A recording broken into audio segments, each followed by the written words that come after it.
আসসালামু আলাইকুম। বর্তমানে কৃষকের কষ্ট দুঃখ কেউ বোঝে না রে ভাই।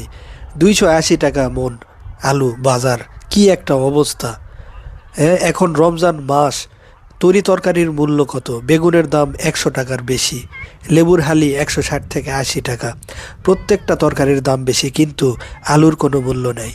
গত বছরও কৃষক আলুর মূল্য পেল না, এইবারও কৃষক খুব যাচ্ছে তাই অবস্থা করে দিন যাচ্ছে। এই যে রমজান মাস, তারা এক মণ আলু বিক্রি করে এক বেলার তরি তরকারি কিনতে পারতেছে না।